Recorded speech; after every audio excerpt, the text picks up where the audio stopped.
ஸ்ரீமாத்ரே நமக.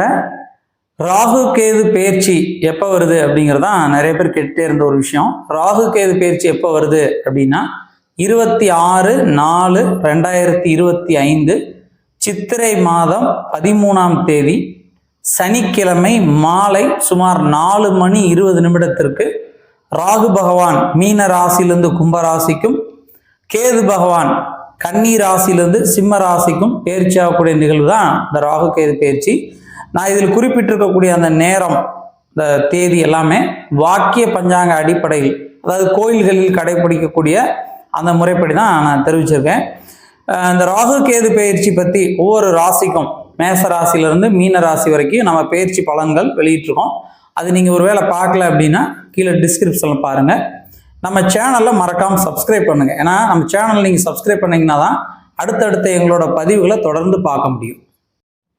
மேச ராசிக்கு இந்த ராகு கேது பயிற்சி எப்படி இருக்குது அப்படின்னு நம்ம பார்த்தோம்னா, மேச ராசிக்கு ராகு பகவான் 12ஆம் வீட்டிலிருந்து 11ஆம் வீட்டான லாபஸ்தானத்துக்கு பயிற்சி ஆகிறார். அதாவது விரைய ராகுவாக இருந்து அதுலேருந்து பயிற்சியாகி லாபஸ்தானம் லாப ராகுவாக மாறுறார். அதே போல் மேச ராசிக்கு கேது பகவான் 6ஆம் வீட்டிலிருந்து 5ஆம் வீட்டுக்கு பயிற்சி ஆகிறார். அதாவது ருணரோக சத்ருஸ்தானம் என்ற வீட்டிலிருந்து பூர்வீக புண்ணியஸ்தானம் என்ற இடத்திற்கு பயிற்சி ஆகிறார். சரி, இதனால ராகுவினால என்னென்ன மாதிரியான பலன்கள் என்பதையும், கேது பயிற்சினால என்னென்ன மாதிரியான பலன்கள் ஏற்படும் அப்படிங்கிறதையும் மேசராசிக்கு பார்ப்போம். மேசராசிக்கு ராகு கேது பயிற்சியில முதல்ல ராகுவினால என்னென்ன மாதிரியான பலன்கள் அப்படின்னு பார்ப்போம். விரய ராகுவாக இருந்து வந்த இந்த ராகு பகவான் அந்த விரயஸ்தானத்திலிருந்து விலகி லாபஸ்தானத்துக்கு வருகிறார். ஏன்னா இது வரைக்கும் மேச ராசிக்கு உடல் ரீதியாக சிறு சிறு விரயங்கள் ஏற்பட்டிருக்கும். எப்போதுமே 12ஆம் இடத்தில் ராகு இருந்தால் தேவையற்ற செலவுகள், தேவையற்ற அலைச்சல்கள், தேவையற்ற பயணங்கள், ஞாபக மறதிகள் இதெல்லாம் ஏற்படும் சொல்லுவாங்க. இப்போ அந்த 12ஆம் வீட்டிலிருந்து பயிற்சியாகி லாபஸ்தானத்துக்கு வர்றதுனால புதிய தொழில் தொடங்குவதற்கோ புதிய விஷயங்களில் ஈடுபடுவதற்கோ யோகங்கள் ஏற்படும். ஏன்னா ராகுவை போல் கொடுப்பார் இல்லை, கேதுவை போல் கெடுப்பார் இல்லைன்னு ஒரு பழமொழி உண்டு. அதில் ராகு கொடுக்க எவர் தடுப்பர் அப்படிம்பாங்க.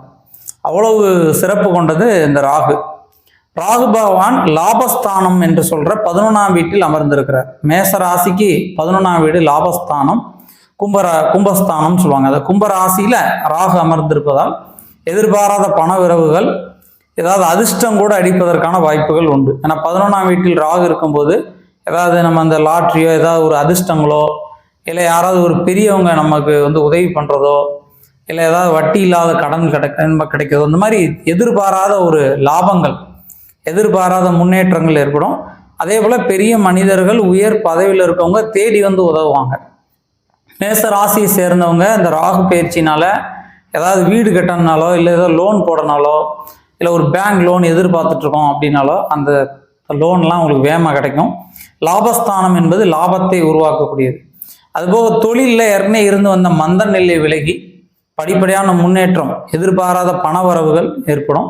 இருந்தாலும் பக்கத்தில் இருக்கக்கூடிய துர்க்கை வழிபாடு செய்வது நல்லது. துர்க்கை வழிபாடு செஞ்சீங்கன்னா மேலும் ரொம்ப சிறப்பான நன்மைகளை பெற முடியும். மேச ராசிக்கு கேது பயிற்சினால என்னென்ன மாதிரியான பலன்கள் அப்படின்னு பார்த்தோம்னா, மேச ராசிக்கு இது வரைக்கும் 6ஆம் வீட்டில் அமர்ந்திருந்த கேது பகவான் அதிலிருந்து பயிற்சியாகி 5ஆம் வீட்டில் அமர்கிறார். அதாவது ருண ரோக சத்ருஸ்தானம் என்ற இடத்திலிருந்து பூர்வீக புண்ணியஸ்தானம் பஞ்சமஸ்தானம் என்ற இடத்துல அமர்கிறார். பொதுவாக 6ஆம் வீட்டில் ராகு கேது வந்தாலே கெடுதல்மாங்க. அதில் கேது இருந்ததுனால கடன், நோய், பகை ஏற்படும். கடன் ஏற்படும், தேவையில்லாமல் கடன் வாங்கிட்டே இருப்போம். அதே போல் நோய், விரைய செலவுகள், வைத்திய செலவுகள், ஆஸ்பத்திரி செலவுகள் வந்துட்டே இருக்கும். பகை ஏற்படும், யாரோட நம்ம சண்டை போடுறது, வாக்குவாதம் பண்ணுறது, மனக்கசப்புகளை ஏற்படுத்துறது, இந்த மாதிரி பகைகள் ஏற்பட்டிருக்கும். இப்போ இந்த பேச்சில் நமக்கு இந்த கடன்லாம் அடைய ஆரம்பிக்கும். அதே போல் விரைய செலவுகள், வைத்திய செலவுகள் குறையும். உங்கள் மேலே ரொம்ப எல்லாருமே பிரியமாக இருப்பாங்க, ரொம்ப நட்பு பாலிப்பீங்க. சொந்த பந்தங்கள், இரத்த பந்த உறவுகள், தெரிந்தவர்கள் உங்கள் மேலே ரொம்ப பிரியமாக இருப்பாங்க. உங்களோட மதிப்பு மரியாதை உயரும். 5ஆம் வீட்டில் கேது அமர்வது பூர்வீக புண்ணியம் சொல்லுவாங்க. உங்களுடைய குலதெய்வ அனுக்கிரகத்தையும் உங்களுடைய முன்னோர்களோட ஆசையும் கொடுக்கக்கூடியது. அது கேது ஒரு சில நேரங்களில் நன்மையை தரக்கூடிய கிரகம் தான். ஆனால் அது இருக்கக்கூடிய இடத்தை பொறுத்து தான் கெடுதல் தரும். இப்போ கத்தி இருக்குன்னா அந்த கத்தி கெடுதலான பொருள் சொல்ல முடியாது. அது யார் கையில் இருக்கோ அதை பொறுத்து. அதே போல கேது பகவான் எங்க அமர்ந்திருக்கிறாரோ அந்த இடத்தை பொறுத்து தான் நன்மைகள் தீமைகளை செய்வார். கேதுவோட தன்மை அப்படின்னு பார்க்கும்போது மேசராசிக்கு மிகச்சிறந்த நன்மைகள் யோகங்களை தரும் அப்படின்னு இருக்கு. அதனால கேது வழிபாடு செய்யுங்க. ஏற்கனவே மேசராசி அஸ்வதி நட்சத்திரத்துக்குலாம் சுவாமியே கேது தான். அந்த அஸ்வதி நட்சத்திரத்துக்கு அதிபதியே கேதுனால இந்த கேதுனால மிகச்சிறந்த நன்மைகள் மேசராசிக்கு ஏற்படும். இருந்தாலும் பக்கத்தில் இருக்கக்கூடிய விநாயகர் வழிபாடு செய்வது நல்லது. ஏன்னா கேதுவுடைய அதிபதி அப்படின்னு பார்த்தோன்னா விநாயகர். அதனால பக்கத்தில் ஏதாவது விநாயகர் இருந்தால் அந்த விநாயகரை வணங்க. அதே மாதிரி எந்த காரியம் தொடங்கினாலும், எந்த ஒரு நல்ல விஷயங்கள், எந்த ஒரு செயல் தொடங்கினாலும் விநாயகரை வணங்கிட்டு தொடங்கணும்னா அந்த காரியங்கள் வெற்றி பெறும். அதனால சொல்லுவாங்க, காரிய தடைகளை நீக்கிறவர் கணபதி. எந்த ஒரு செயல் செஞ்சாலும் நம்ம விநாயகரை வணங்கிட்டு செஞ்சோம்னா அந்த காரியம் வெற்றி அடையும். அதனால விநாயகரை வணங்குங்க. கேதுனால் வரக்கூடிய நன்மைகள் மேலும் நன்மைகளாக வரும். ரொம்ப சிறப்பாக இருக்கும்.